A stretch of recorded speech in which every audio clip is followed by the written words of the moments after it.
Oh my God. Kung saan na pala nakarating yung balita tungkol doon sa pulis sa Tarlac na may pinatay na maglola. So, tinatanong lahat, ano daw ang pakiramdam ko? Ano daw masasabi ko? Well, based on kung ano yung nakita ko na dyan, puro sila against doon sa ginawa ng pulis. Well, noong tiningnan ko naman saan nag-ugat, well, at talagang tiningnan ko talaga kung ano yung pangyayari, mga ganon, talagang mga pasaway nga naman kasi yung maglola, okay?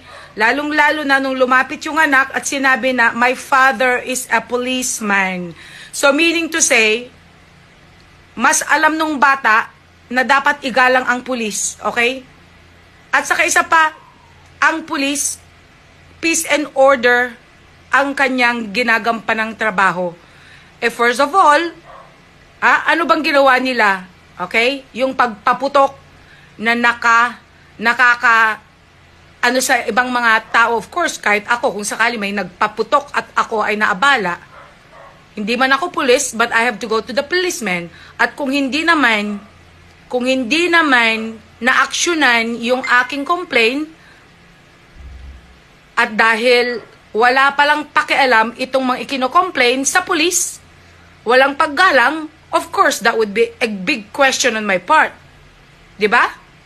So, katulad nito, yung anak ang nag-react na mismo. Nakikita ko nagbi-video siya, hanggang sa nakita na niya na talagang wala na talagang paggalang sa pulis tong maglola, hanggang sa hindi na nakapagtimpi yung bata, lumapit, my father is a policeman. Let it go.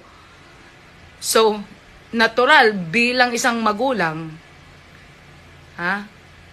pinalaki mo yung bata na yan, with respect, iginagalang ka bilang policeman. Anong gagawin ko? Hayaan ko na lang ba na babastusin yung trabaho ko? Babastusin yung ginagampanan kong katungkulan bilang pulis? At hahayaan ko na lang na i-manipulate ako itong mga maglolang ito na wala silang pakialam? Well, if I would be that policeman as well, hindi na baling ako'y makulong. Ayaw ko lang na mapahiya at mawalan ng dignidad yung trabaho ko bilang pulis na nagme-maintain ng peace and order. So, pamamagitan ng ginawa niya, kung yun na lang ang way para mapatahimik to maglola, then he did his thing. That's what I think. Diba? Ano ang dapat niyang gawin? Hayaan